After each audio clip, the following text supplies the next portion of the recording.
Mesdames et messieurs, bonsoir et bienvenue à Chemin Critique. C'est parti pour un nouveau numéro, une nouvelle édition. Je fais ça avec joie parce que nous allons parler de la presse. Nous allons parler de notre métier, ce métier que nous avons choisi avec passion. Nous avons choisi ce métier parce que nous étions peut-être convaincus d'avoir un devoir moral à l'endroit de la société, ce devoir d'informer, ce devoir de vous apporter chaque jour des éléments qui vous permettent d'être en contact avec la réalité de la manière la plus équilibrée.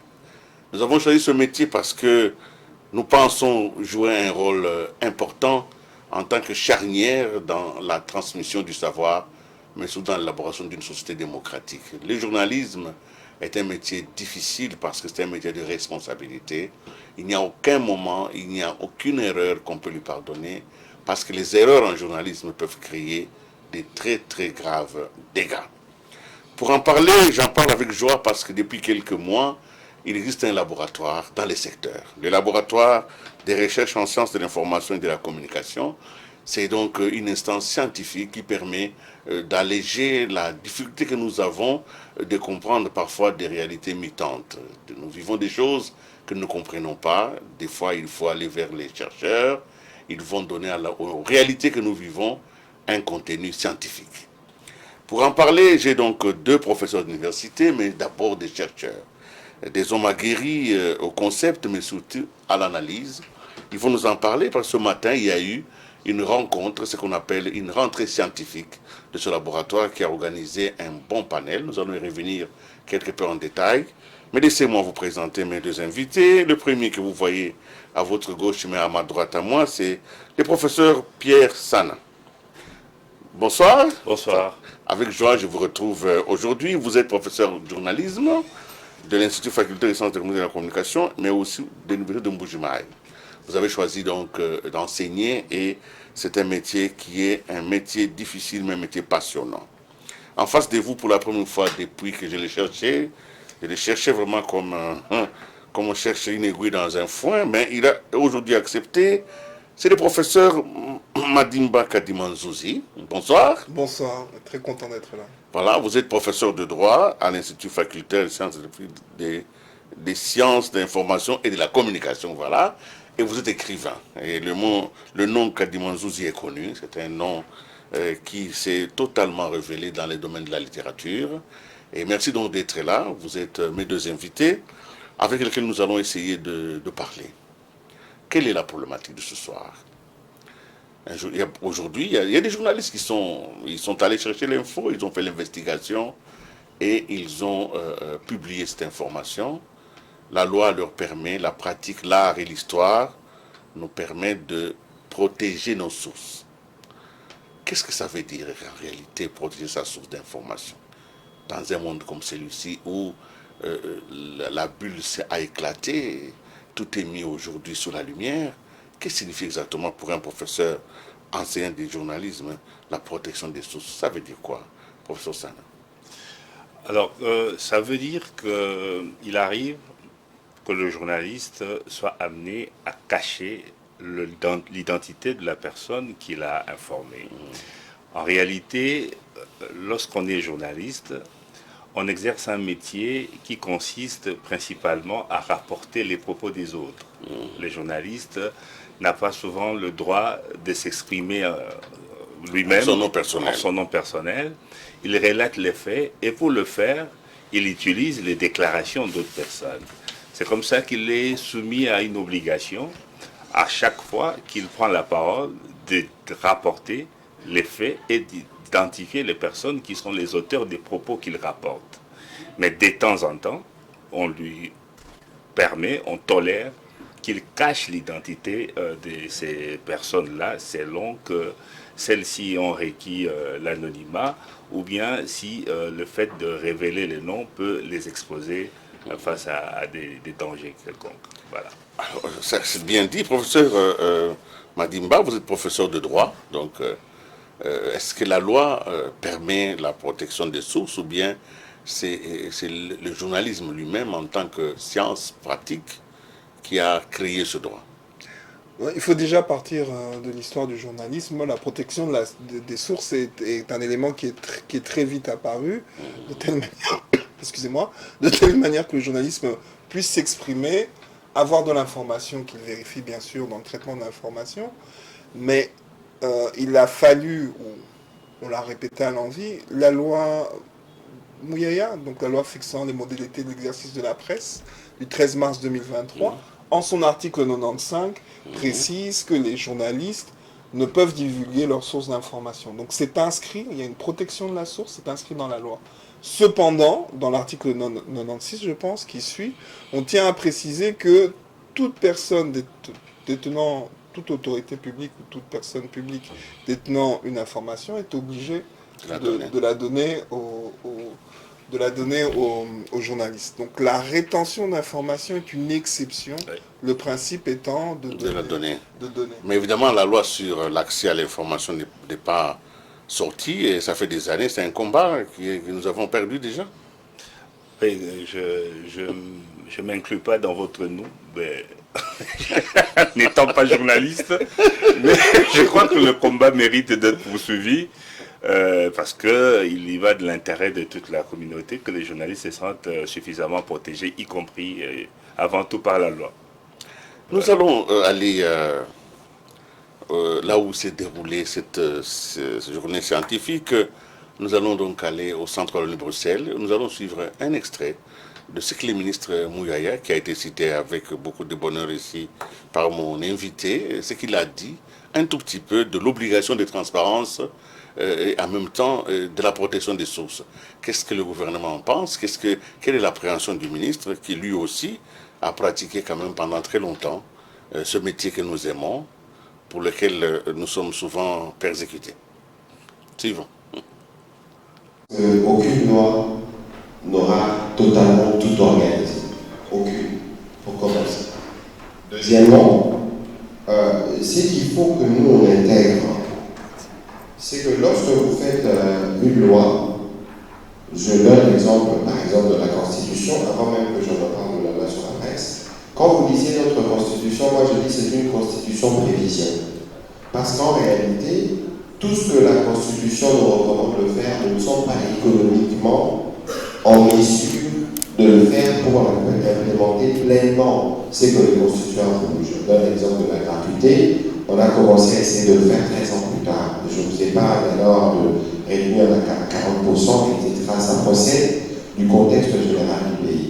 Mais dans cette loi que nous avons tous élaborée, l'idée était de dire quel est le cadre minimum que nous devons avoir pour nous permettre d'avoir le plein exercice politique. Alors, une chose est de faire la loi, une autre plus importante, et malheureusement on n'a pas beaucoup évolué les sociétés, s'assurer que la loi, on s'en approprie, on la comprend. Parce que la grosse difficulté que nous avons ici, nous avons la culture du tabou. Je ne sais pas si ça vous arrive d'entendre par exemple dans les familles, vous avez le père qui parle avec sa fille de sa sexualité ou de ses menstrues. Si vous regardez bien dans notre société, on a trop de culture du tabou. Et donc, regardez maintenant quel type d'administration nous avons de manière générale. Alors, lorsque vous dites, moi je suis patient de Goli, je fais une enquête, je fais une recherche, je vais aller voir un directeur de banque centrale pour qu'il me donne des éléments. Tout de suite, le réflexe du directeur, c'est de dire, ah, lui il veut venir, il pense qu'on vole ici.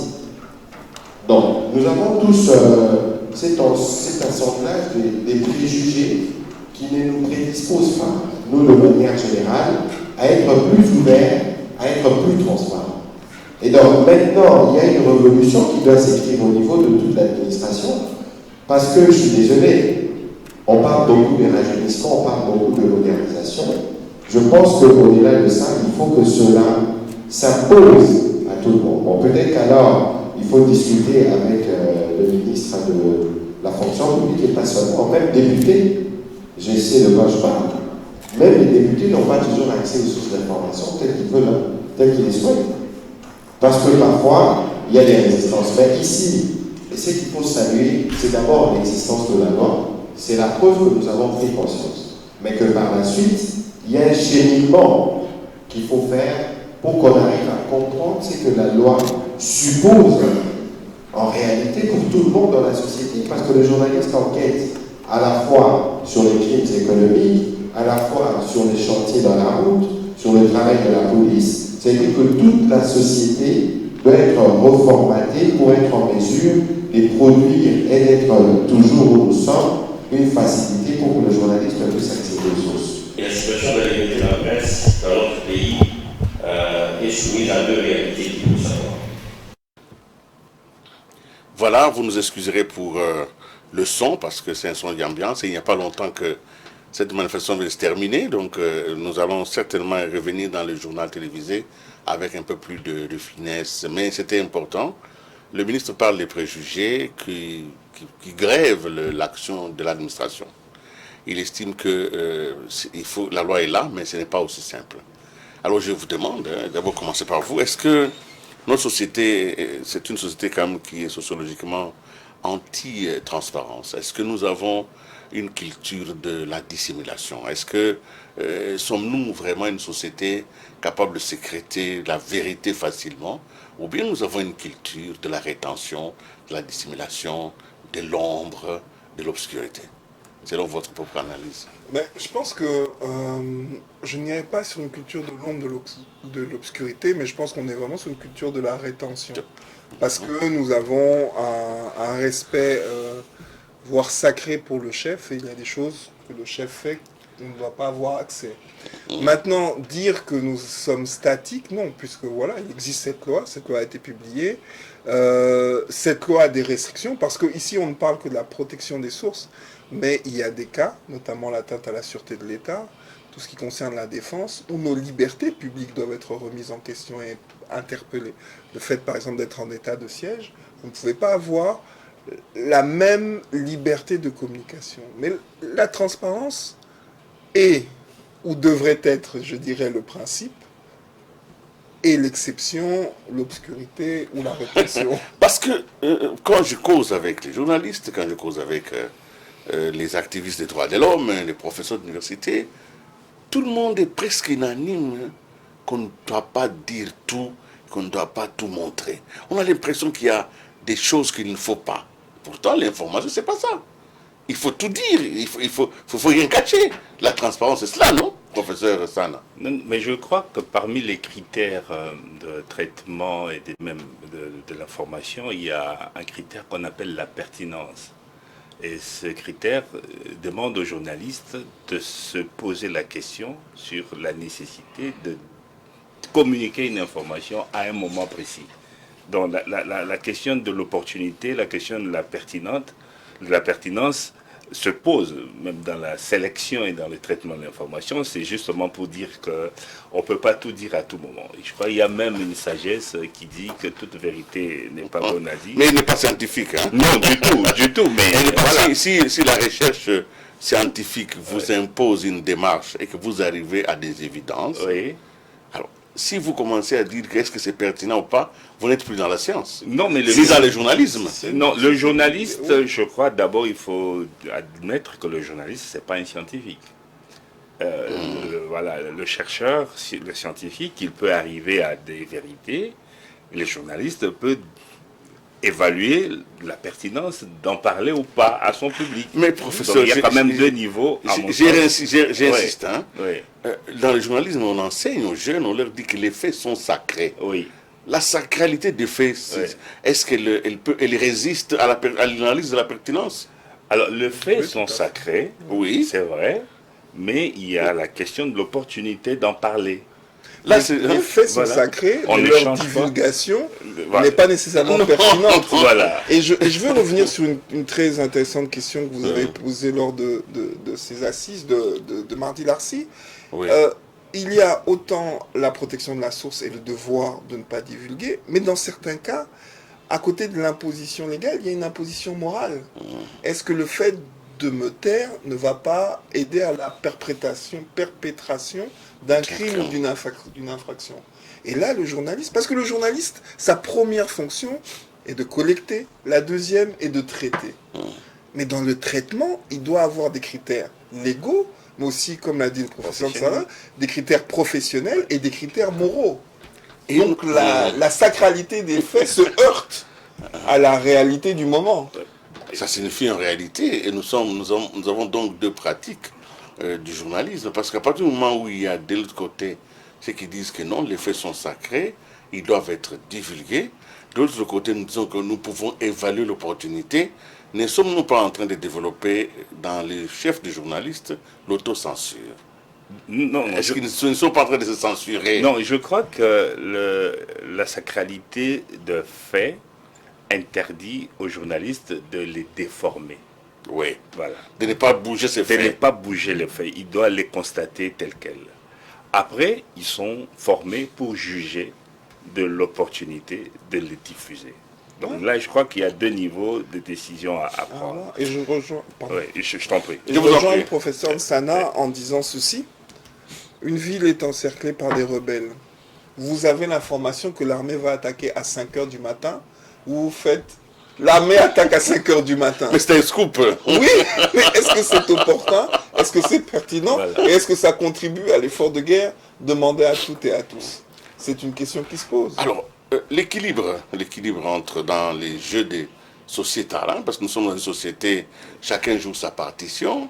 Bon, si les journalistes doivent constamment tenir compte des autres acteurs, il finira par ne jamais faire son travail. Il va finir par devenir un agent de communication de l'armée, du gouvernement, etc. Et tout ça. Parce qu'il va toujours dire, bon, est-ce que ça va plaire au gouvernement? Est-ce que l'État... Si c'est parmi les critères, il y a la sécurité, il y a le gouvernement, il y a le chef, il ne fait plus le journalisme. Non, mais là, au contraire, le journaliste gagne en diffusant plusieurs sons de cloche sur la même information.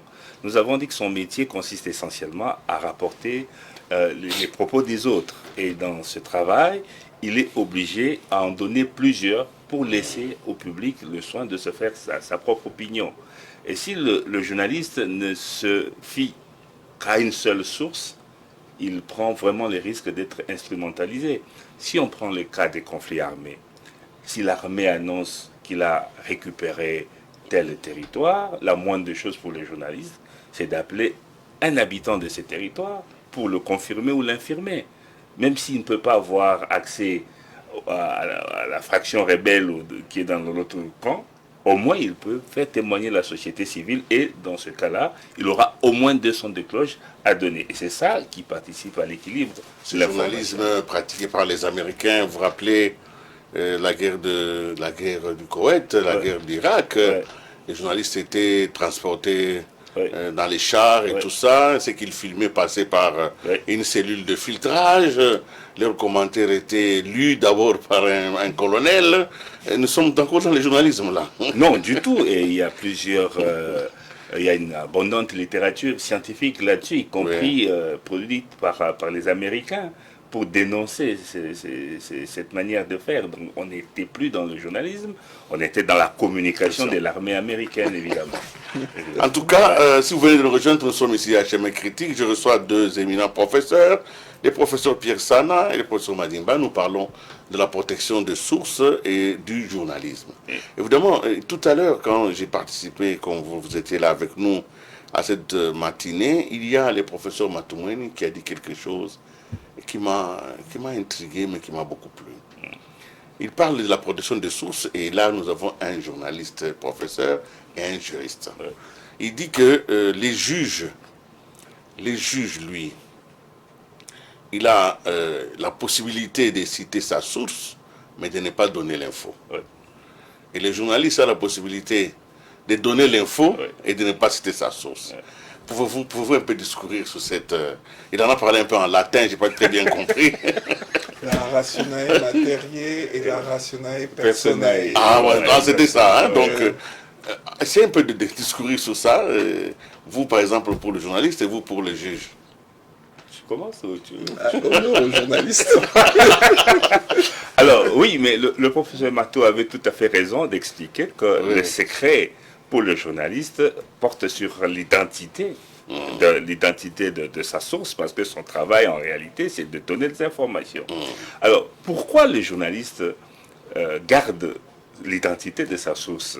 C'est parce que d'abord la source lui demande de le faire.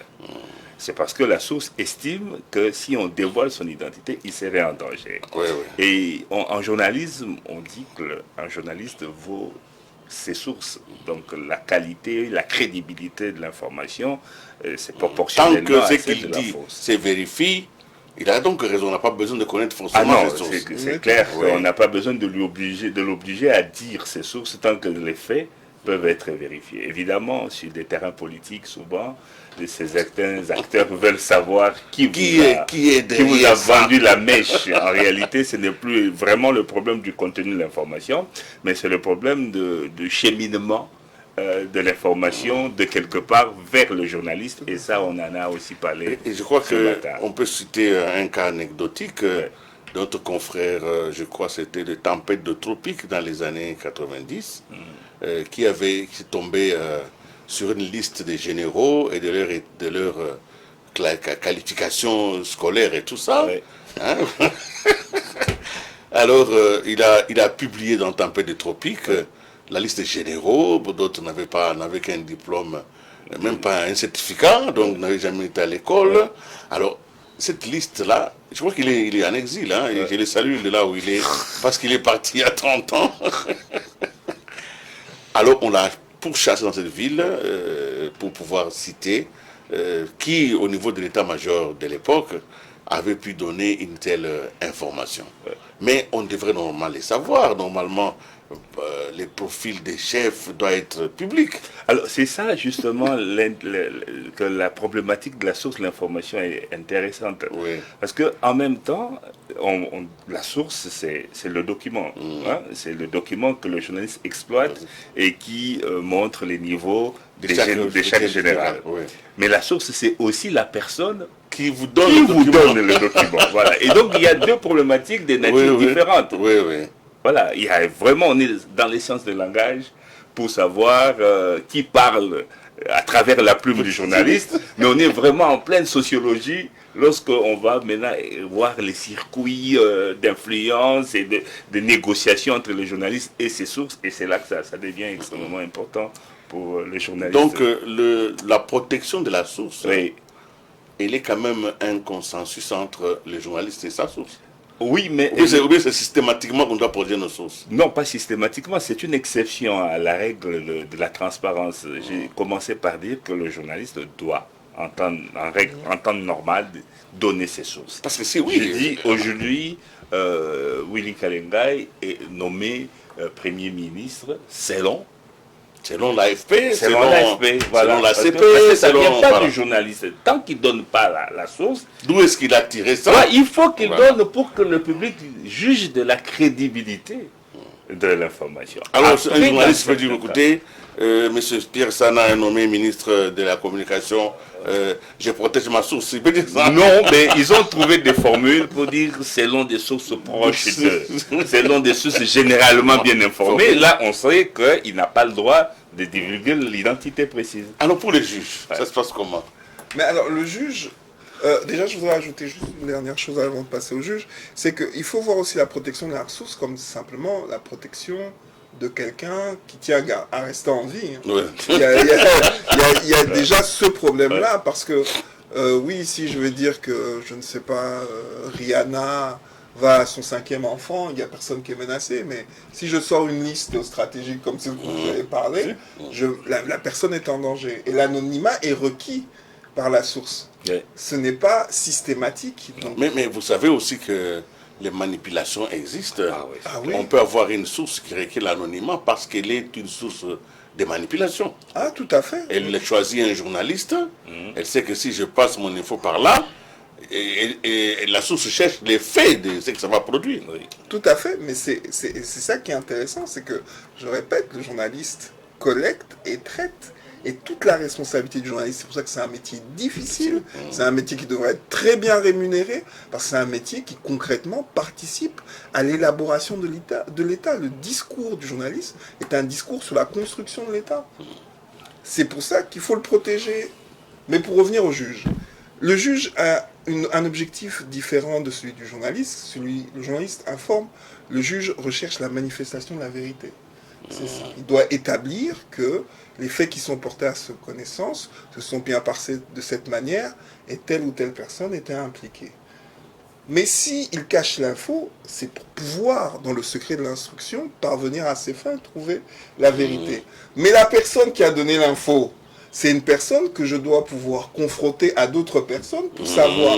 Or, si j'anonymise cette personne et j'anonymise l'info, il n'y a pas de transparence. Il faut que les parties soient connues, qu'il y ait le principe du contradictoire, que chacun vienne dire sa vérité et le juge se fait son opinion et on va au procès ou on ne va pas, ou il peut déclarer. Mais en tout cas, il ne dit pas ce qu'on lui a dit. Il ne dit pas. Le secret, en tout cas pour le juge qui est en charge de l'instruction, le secret veut que l'information ne sorte pas de son cabinet, et si l'information sort par les parties, alors ces parties sont incriminées et commettent des infractions. Alors pour conclure cette partie, vous pouvez répéter un peu en latin, je sais que les professeurs... La ratione matérielle, donc la raison par, j'allais dire la matière, mais c'est pas la matière, c'est la ratione matérielle, c'est la raison logique si on veut, et la ratione personnelle, c'est selon la personne, et dans un cas, c'est l'information qui est la matière, et dans l'autre cas, la personne est la source. Alors, évidemment, on sent que ça demande effectivement un soubassement théorique. C'est comme ça que vous avez mis en place le laboratoire. Pourquoi c'est un laboratoire en sciences de l'information et de la communication? Bon, un laboratoire, c'est juste pour examiner les pratiques qui se développent dans le secteur de l'information et de la communication. Notre mission principale est donc de mener des études, de mener des recherches qui vont permettre d'améliorer les pratiques. Mais la particularité de ce laboratoire, c'est qu'il met ensemble des chercheurs et des professionnels. Voilà, parce que souvent la recherche se déroule de manière cloisonnée au sein de l'université et souvent cette manière de faire ne fait pas beaucoup avancer la pratique. Et ici on travaille pour que les professionnels et les chercheurs discutent ensemble et arrivent à produire un savoir qui peut être facilement traduit en savoir-faire. Et de cette manière, on peut arriver à faire avancer la société. Et il y a un troisième acteur qui intervient, c'est les décideurs. Parce qu'effectivement, tout cela est fait pour que les décideurs l'intègrent dans les politiques générales concernant ce secteur. Alors, il y a eu effectivement une forme de bouleversement dans l'écologie des médias. C'est que avec l'arrivée de l'Internet, avec l'arrivée des nouveaux médias, mais surtout des réseaux sociaux, le rôle du journaliste n'est plus celle qu'il était avant. Mais alors, il est où maintenant? On ne sait pas. Vous savez, et nous sommes dans la pratique, nous faisons face à des urgences. Parfois, aujourd'hui, on se dit, chacun doit avoir un compte Twitter. Bon, on achète, on se donne un compte Twitter. Non, il faut avoir une adresse YouTube. Nous faisons tout cela. Il y a comme une forme de pression de développement technologique qui impose aux journalistes, d'abord à un être humain, de s'adapter. Maintenant, dans cette adaptation, que reste-t-il de notre métier? Et comment il va se dérouler? Vous qui êtes des chercheurs, comment vous voyez cela? Le journaliste aujourd'hui est-il celui d'avant, ou il est lui-même en mutation, ou ce métier va survivre ou disparaîtra? Parce que c'est tout ça, c'est une des choses que nous mettons à la disposition de vous les chercheurs. Qu'est-ce que vous voyez dans votre boule de cristal? Alors, ce qui est vrai, c'est que le métier de journaliste a encore sa place dans la société. Et je pense même que cette place est beaucoup plus importante aujourd'hui qu'il y a 10 ans, qu'il y a 20 ans, en raison justement de ce foisonnement d'écrans où il y a beaucoup de contenus qui ressemblent à de l'information, mais qui ne sont pas à proprement parler d'information journalistique. On a plus besoin de journalistes aujourd'hui qu'il y a quelques années.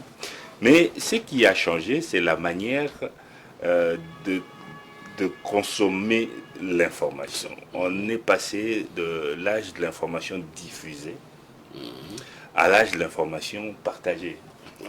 Donc aujourd'hui, belle expression. Voilà. J'adore ça. Voilà. Aujourd'hui, ça me parle. Ça. Aujourd'hui, il ne faut pas que les journalistes qui travaillent chez Géopolis pensent que le public attend qu'ils diffusent l'information pour être informé. Parce que l'information est là de manière permanente à travers les réseaux sociaux, à travers Internet, et que le journaliste a perdu le monopole dans la diffusion de l'information. Mais son rôle en tant que collecteur et surtout traiteur, la personne qui traite l'information, n'a pas changé. Et aujourd'hui, il est plus utile parce que il y a ce qu'on a appelé l'infobésité. Donc il y a une surabondance de l'information et qui va finir par noyer l'information utile. Voilà. Professeur Zouzi, vous souriez de satisfaction. Oui, tout à fait, parce que quand le professeur Nsana m'a demandé d'intégrer l'Arcicom, et ce que je remercie encore aujourd'hui, c'est que nous vivons une époque formidable, c'est-à-dire que la production de l'information est devenue beaucoup plus facile, sa diffusion est devenue beaucoup plus facile, et nous n'avons une absence totale de discours sur la pratique en République démocratique du Congo. Quand j'ai une absence totale, je dis bien une absence de discours organisé et coordonné, parce que les gens écrivent des articles, mais là, on a vraiment des thématiques de recherche. Et une de nos thématiques était d'ailleurs les écrans multiples. Et puis, il y a aussi cette capacité à partager l'information.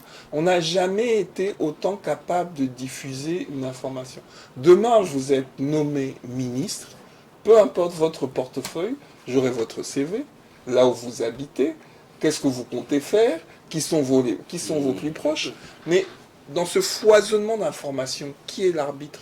C'est le journaliste. Il n'y a aucune raison que quelqu'un que je ne connais pas vienne me parler de Willy Kalengai et que je dis oui, ok, c'est bon, c'est ça. Non, j'ai besoin d'un Israël Moutala ou d'un patient Ligodi me dise voilà, l'actuel ministre qui a été nommé, il a fait ça. On a besoin de crédibilité, on a besoin de pertinence et on a besoin de sincérité. La seule personne qui peut vous offrir ça dans l'océan de l'information, c'est le journaliste. Et vous avez choisi de me donner en cadeau cette nomenclature de l'âge de l'information diffusée à l'âge de l'information partagée. Évidemment, ça comporte un certain nombre d'implications. Quelles sont ces implications? Surtout parce que nous sommes à l'âge vous avez dit, l'âge de l'information partagée. L'implication pour le journaliste, c'est de faire un effort pour être identifié en tant que tel. Alors, le journaliste doit se battre pour la promotion de son label en tant que journaliste, de manière à permettre, à faciliter la recherche dans cet océan d'informations par le public qui aura besoin d'identifier donc les gens ont déjà l'info, oui. Alors ils cherchent sa validation. L'information certifiée, comme certifiée. on dit. Donc il faut que ça. Est-ce que les journalistes peuvent le dire? Ils l'ont dit, tout ça. Mais la responsabilité est grande parce que tout le monde n'a pas les mêmes réflexes de valider, de chercher. Tout le monde consomme tout.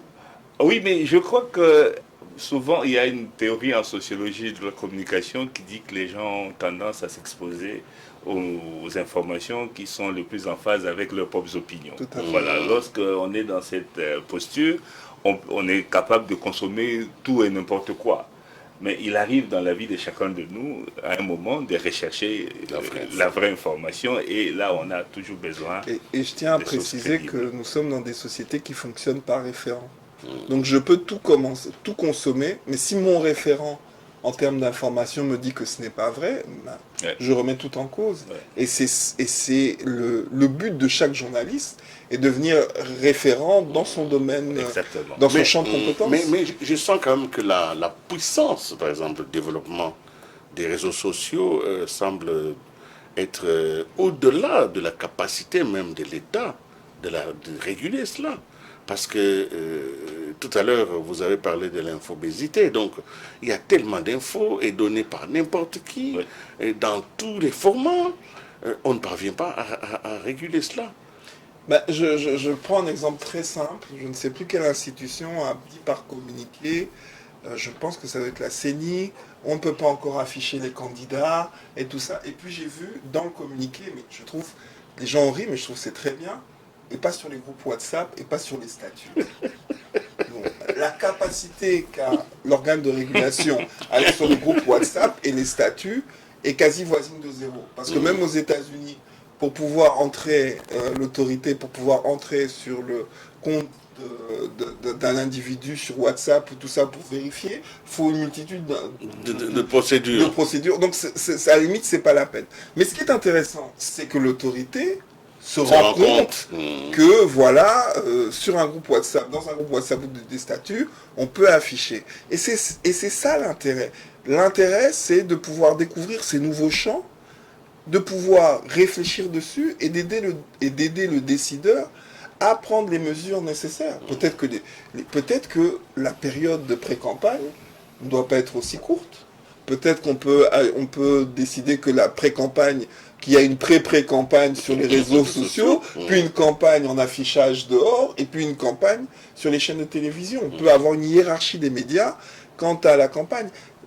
Et c'est autant de sujets qu'on espère pouvoir traiter avec l'ensemble des chercheurs congolais dans l'Arcicom. C'est ça en fait avoir ce discours sur le métier et ses pratiques. Évidemment, ça a dû avoir changé depuis le temps où on était étudiant, hein, mais il était là avec vous, le professeur Ekambo, et à l'époque, il y a une vingtaine d'années, il donnait le cours de nouveaux médias, nouvelles sociétés. Nouveaux médias et sociétés. Et sociétés. Alors, moi, je m'interroge souvent, je vous pose la question. En réalité, est-ce que sommes-nous en présence d'une nouvelle société? C'est nous qui fabriquons les médias qui correspondent à cette société, ou c'est la société, ce sont les médias, donc les technologies mises en place qui nous imposent une nouvelle société? Ah ben là, c'est le débat entre l'œuf et la poule. Voilà, c'est exactement ça. Mais il y a du vrai dans les deux sens. La société inspire la création de nouvelles technologies parce que ces technologies viennent répondre à des besoins que les ingénieurs identifient dans les pratiques sociales. Mais en même temps, les nouvelles technologies qui sont créées créent de nouvelles habitudes sociales aussi. Donc je crois qu'il y a interaction dans les deux sens. Et effectivement, nous sommes en train de vivre, nous traversons une révolution par rapport à la société d'il y a 30 ans. Effectivement, ça va tellement vite. Ça va très vite. À propos de ce cours de nouveaux médias, il y a plus de 20 ans, j'ai intégré l'IFASIC comme assistant et le premier cours avec le professeur Ekambo. Quand on parlait des nouveaux médias à l'époque, on parlait de la télécommande. On parlait du zapping comme pratique nouvelle. On parlait de quoi? On parlait de la publication assistée par ordinateur. Voilà, on parlait de l'imprimerie, de l'imprimante. Les nouvelles technologies de l'époque. Après 20 ans, moi je reviens de l'ULB et la faculté m'attribue le même cours. Et je me dis, voilà, nouveaux médias, le cours garde le même l'intitulé, mais le contenu, voilà, ça pouvait plus être là. Et les enfants à qui je donne cours, je m'excuse, les étudiants que je rencontre, sont nés après la télécommande. Ils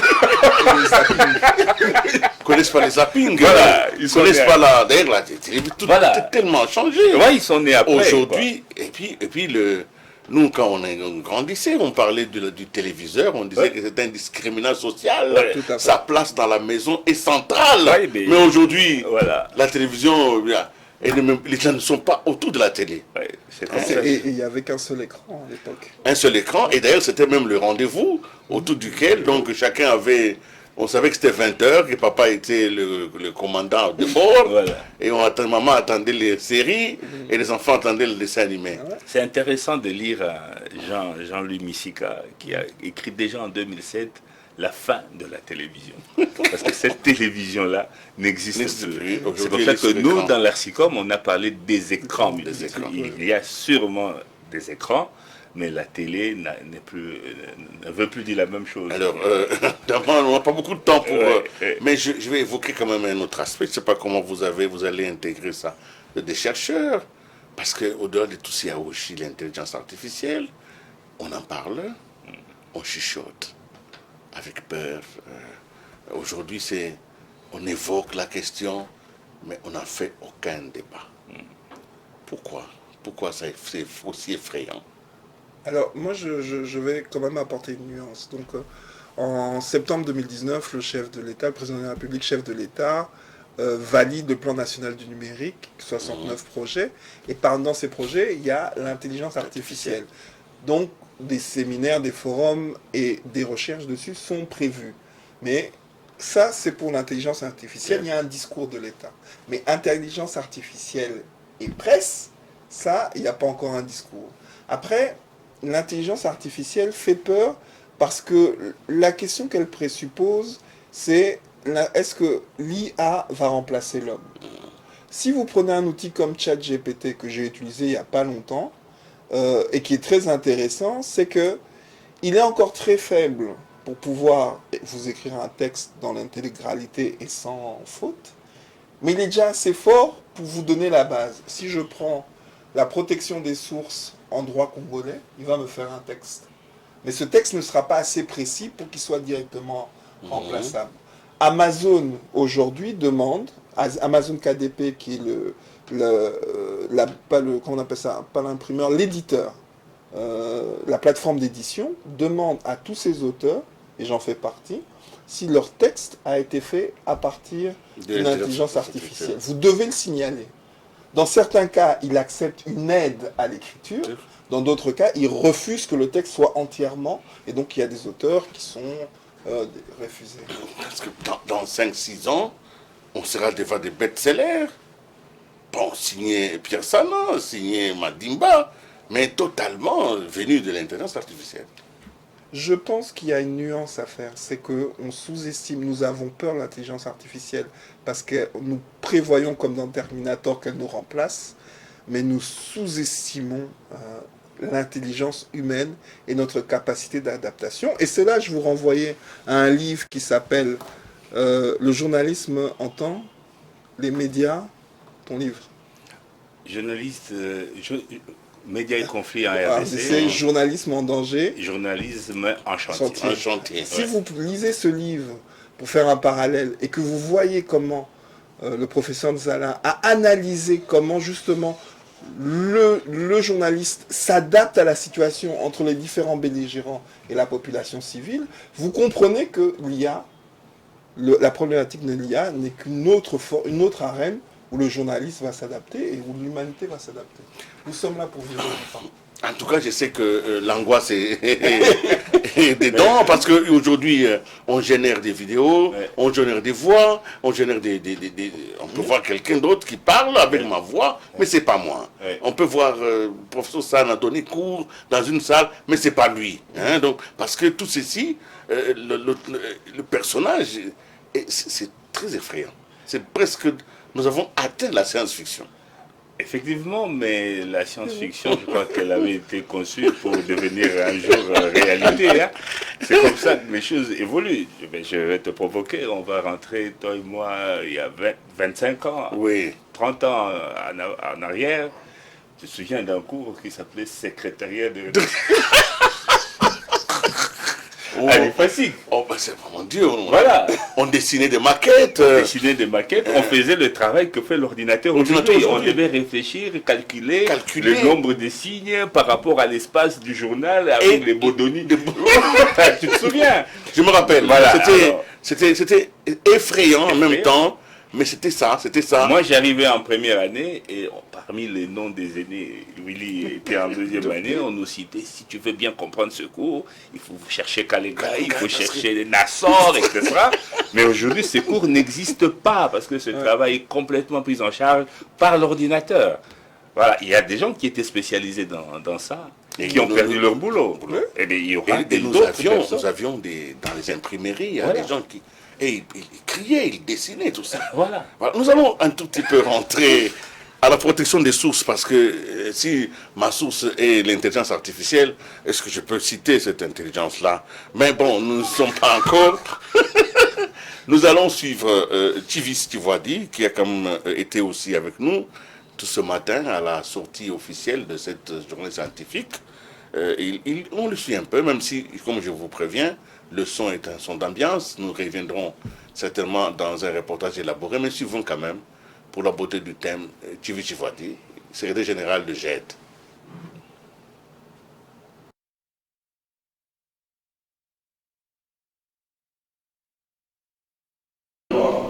Mais il y a aussi le code d'ontologie éthique qu'il faut aussi prendre en compte parmi les tests qui régissent la profession. La deuxième réalité, c'est d'une liberté qui est soumise à des restrictions sur un certain nombre d'informations considérées comme des informations sensibles et dont les sources sont verrouillées déjà par la norme. Et donc il est important de connaître quels sont ces verrous qu'on a mis dans la norme. Et là, il y a malheureusement la nouvelle loi, cette ordonnance loi qui est issue des États généraux, donc qui est licence professionnelle. Nous avons voulu déjà effectivement de notre côté, mais il faut constater que plus de 8 mois après, cette ordonnance, cette nouvelle loi n'est toujours pas entrée en vigueur. Ce qui fait que nous sommes encore, je pense, sur la piste de l'ancienne loi, c'est la loi de 87. Effectivement, cette nouvelle loi sur la question des sources d'information indique l'obligation pour les gens de côté sa source d'information. Mais, toujours au niveau de la réalité de la loi, mais puis après, il y a la réalité des restrictions qui sont tout à fait contenues dans les lois que tout journaliste doit savoir quand on parle de l'ordre public, quand on parle de défense nationale. C'est Tivis Tivoadi, secrétaire général de GED. Alors aujourd'hui, il y a des journalistes qui sont interpellés en justice parce que les informations qu'ils ont diffusées portent selon les ministères publics qui les poursuivent, selon le ministère public, portent sur atteinte à ceux de l'État, la mise en danger, par exemple, du moral des troupes au front, etc. Et on leur donne comme condition pour être libérés de citer leurs sources. Ils font quoi? Ils restent en prison, ils disent, bon, nous allons mourir pour la vérité et nous y restons. Et nous sommes un métier qui devons protéger nos sources. Ils font quoi? Qu'est-ce que nous conseillons à ces jeunes gens qui sont aujourd'hui poursuivis? Ils trahissent leurs sources parce qu'il s'agit de la raison d'État, ou bien ils restent des martyrs de l'information. Je ne veux pas que vous donniez des réponses définitives, mais je nous pose à tous la question parce qu'elle nous angoisse. Alors, je crois que si on doit demander ou encourager les journalistes de dévoiler leurs sources lorsqu'ils ont des problèmes en justice, ça veut dire qu'on souhaite qu'ils mettent fin à leur carrière. Parce qu'il n'y a aucune source qui voudra se confier après à un journaliste qui en a déjà dévoilé d'autres dans sa carrière. Et après, c'est l'occasion justement de rappeler aux jeunes que c'est un métier difficile qui engage la responsabilité du journaliste et que quoi que prévoit la loi, que le journaliste, voilà, la question de l'opportunité revient, le fait surface ici, le journaliste doit toujours se demander la pertinence de l'opportunité de diffuser une information. Toujours, toujours. Professeur, le seul conseil que je donnerais, c'est le conseil que je suis moi-même. Il faut pouvoir assumer ce qu'on écrit. Il faut pouvoir l'assumer jusqu'au bout. Et il y a dans tout ce qu'on fait un impératif légal, les lois le régime sur lequel on est et sur lequel on exerce son métier, et un impératif moral, voire parfois religieux. Et il est difficile sur le plan légal, on peut trouver des réponses, même si elles sont sujettes à interprétation. Est-ce que la protection d'un vaut le sacrifice de tous? Ou est-ce que le sacrifice de tous vaut la protection d'un? C'est une question légale qu'on peut se poser. Mais d'un point de vue moral, on en revient à pourquoi je fais ce métier. Et est-ce que ce cas mérite que j'aille jusqu'au bout dans la protection de ma source? Et c'est cette question qu'il faut se poser. Il n'y a pas de réponse correcte. Il y a seulement une attitude à avoir. Vous l'avez répété, vous aimez ce métier. Vous avez invité parce que vous aimez ce métier, parler de ce métier. Mais il vous reste à vous de savoir jusqu'où vous voulez aller dans ce métier. Et tous les cas ne sont pas les mêmes. Nous sommes arrivés à la fin de cette émission. Je vous sens sentencieux, un peu grave, mais on va se détendre un tout petit peu. Ce n'était pas une oraison funèbre qu'on prononçait. Hein, donc, nous sommes là donc à la fin de cette émission. Je voudrais simplement demander au professeur Pierre Sana de nous donner les programmes du laboratoire. Quelles sont les étapes que nous attendons? Qu'est-ce qui va se passer? Alors, aujourd'hui, on a organisé une activité qu'on organise pour la première fois qui s'appelle Mardi Larcy. C'est désormais un rendez-vous trimestriel que nous allons offrir au public et qui rassemblera, comme je l'ai dit, des chercheurs, des professionnels et des décideurs autour des problématiques majeures dans notre secteur d'activité, dans les champs de sciences de l'information et de la communication. Au mois de décembre, nous allons cette fois-là nous intéresser principalement vraiment aux chercheurs, uniquement en organisant un atelier méthodologique adressé aux chercheurs sur les méthodes qualitatives, d'enquête qualitative. Et nous aurons aussi à organiser des ateliers littéraires au cours desquels nous inviterons les auteurs d'ouvrages à venir échanger avec les membres du LARCICOM, mais également avec le grand public. Et pour le mois de décembre, nous annonçons déjà une grande étude à la suite de ce qui a été fait aujourd'hui, qui va consister à analyser un corpus de presse sur les publications des médias pendant la campagne, afin d'y déceler les discours des sources. Voir dans quelle mesure le discours des sources va s'incorporer dans les discours journalistiques et essayer d'établir en termes de pourcentage qui parle dans les médias que nous lisons, que nous regardons. Et cette étude sera présentée après la publication des résultats, j'imagine vers le mois de février et mars. Et le grand rendez-vous, c'est celui du 3 mai. Ça sera la publication des actes du colloque que nous avons organisé il y a 6 mois aujourd'hui. Voilà. Merci beaucoup, professeur Pierre Sana. Merci beaucoup, professeur Madimba, d'avoir été à Chemin Critique. Nous venons d'aboutir à l'autre rivage et nous sommes arrivés sans chavirer. Nous sommes donc arrivés à bon port. Merci donc de votre participation.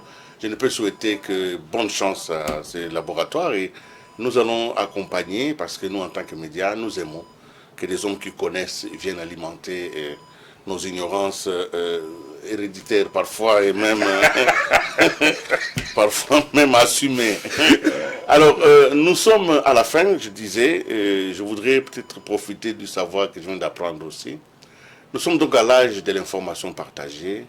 Ça suppose la responsabilité de tout celui qui a quelque chose et qui veut le partager. Vous venez de recevoir une information par votre WhatsApp, par votre numéro d'appel et tout ça. Soyez responsable de savoir à qui vous voulez partager cela. Ne partageons pas la mort, ne partageons pas les informations non vérifiées, que chacun de nous, d'une certaine manière, soit le rédacteur en chef de sa vie. Qu'il puisse savoir si, et comme l'a dit tout à l'heure le professeur Madimba, s'il y a opportunité à partager ce que nous venons d'avoir. Soyons aussi la miraille qui tue les mauvaises informations. Ça ne passera pas par moi, les mauvaises informations, les désinformations. Et contrôlons ce que nous faisons et surtout soyons responsables de ce que nous donnons à consommer à notre prochain, que ce soit un journaliste ou pas. Nous avons la co-responsabilité de ce que nous partageons. Mesdames et messieurs, merci. Ce soir, c'est terminé. Je vous retrouve certainement à une autre occasion. Et j'espère vraiment, je prierai pour que des hommes comme ceux qui sont sur ce plateau ou d'autres viennent nous alimenter. D'ici là, portez-vous bien. j'ai partagé avec joie, j'ai partagé les savoirs. Au revoir.